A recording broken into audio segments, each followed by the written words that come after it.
Je voudrais traduire ma profonde gratitude à son Excellence, Monsieur le Président du Faso, chef de l'État, le capitaine Ibrahim Traoré, pour la confiance placée en ma personne pour assumer cette haute responsabilité. Je m'engage à ne ménager aucun effort pour mériter cette confiance.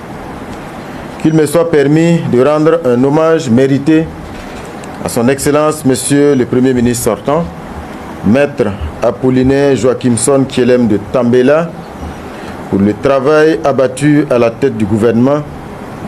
Excellence, votre leadership a permis en 2 ans d'intenses activités d'engranger des résultats probants dans plusieurs secteurs de développement de notre pays. Nous avons apprécié votre sens élevé du patriotisme et votre engagement sans faille pour le Burkina Faso. Je vous souhaite une bonne suite de carrière et espère pouvoir compter sur vos conseils avisés pour mener à bien la nouvelle mission qui m'incombe. Mesdames et messieurs, je prends mes fonctions à la tête du gouvernement à un moment où, certes, il y a des acquis sur plusieurs chantiers, mais les Burkinabés nourrissent encore beaucoup d'espoir et d'attente. Ils souhaitent revoir le pays pacifié pour mener à bien leurs activités en toute quiétude. Ils souhaitent vivre dans un pays pleinement souverain et totalement reconquis. Les Burkinabés attendent également la mise en œuvre diligente des grands projets structurants à même d'améliorer significativement leurs conditions de vie. Les défis sont nombreux sur le plan de la sécurité, de la santé, de l'éducation, de l'autosuffisance alimentaire, des infrastructures, pour ne citer que ces domaines. Je prends donc mes fonctions dans ce contexte difficile où il faut faire la guerre tout en actionnant les manettes du développement socio-économique harmonieux. J'aborde donc cette nouvelle fonction avec responsabilité et engagement. Il s'agira pour nous de mobiliser l'équipe gouvernementale pour la mise en œuvre diligente et efficace des orientations de son Excellence, Monsieur le Président du Faso, chef de l'État. Face aux défis actuels, nous devons intensifier les efforts sur tous les fronts pour montrer à la face du monde la résilience, l'attractivité de notre pays et la détermination de notre peuple à triompher du combat engagé contre les forces du mal et pour son indépendance véritable.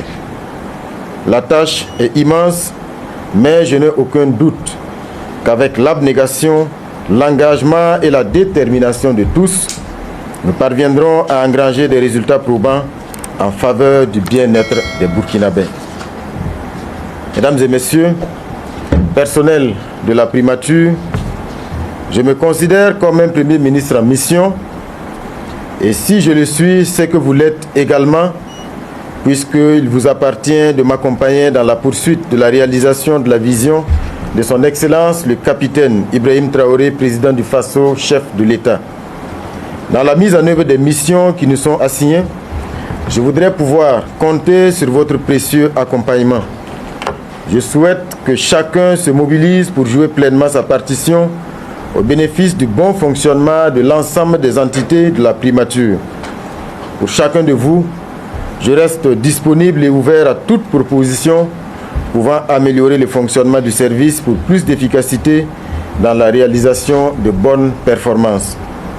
Que Dieu et les mannes veillent sur notre beau pays. La patrie ou la mort, nous vaincrons. Je vous remercie.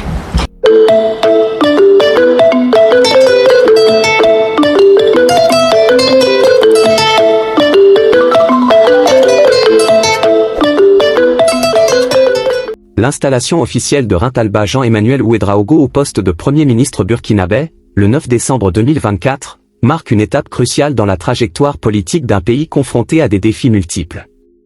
Ce moment solennel, présidé par le secrétaire général du gouvernement et du Conseil des ministres, Mathias Traoré, revêt une importance symbolique et pratique. Il s'agit non seulement d'un transfert de responsabilité au sein de l'exécutif, mais aussi d'un événement qui reflète les enjeux plus larges auxquels le Burkina Faso fait face dans un contexte de transition politique et de crise sécuritaire. À travers une analyse critique et objective de cet événement, nous tenterons de mettre en lumière les implications politiques, économique et social de cette nomination. La cérémonie d'installation, en elle-même, constitue un rituel de la vie politique burkinabé. Elle symbolise la continuité de l'État et le renouvellement des engagements pris par les dirigeants envers le peuple. Dans ce contexte, Rintalba Jean-Emmanuel Ouédraogo hérite d'une mission complexe et exigeante, dans un pays où les attentes citoyennes sont exacerbées par des années de turbulences politiques, d'insécurité croissante et de difficultés économiques. Si l'installation d'un nouveau chef de gouvernement est souvent perçue comme une opportunité de changement, elle soulève également des questions sur la capacité de ce dernier à répondre efficacement aux multiples défis. Dès ses premières déclarations, Rintalba Jean-Emmanuel Ouédraogo a souligné sa gratitude envers le président du Faso, le capitaine Ibrahim Traoré, pour la confiance placée en lui. Ce geste, bien que formel, s'inscrit dans une dynamique où l'autorité du président reste centrale dans la structuration du pouvoir au Burkina Faso. En effet, depuis la transition amorcée sous le leadership d'Ibrahim Traoré, l'équilibre des pouvoirs semble s'orienter vers une présidentialisation accrue. Cette réalité interpelle quant à l'autonomie réelle dont pourra disposer le nouveau Premier ministre dans la conduite de l'action gouvernementale.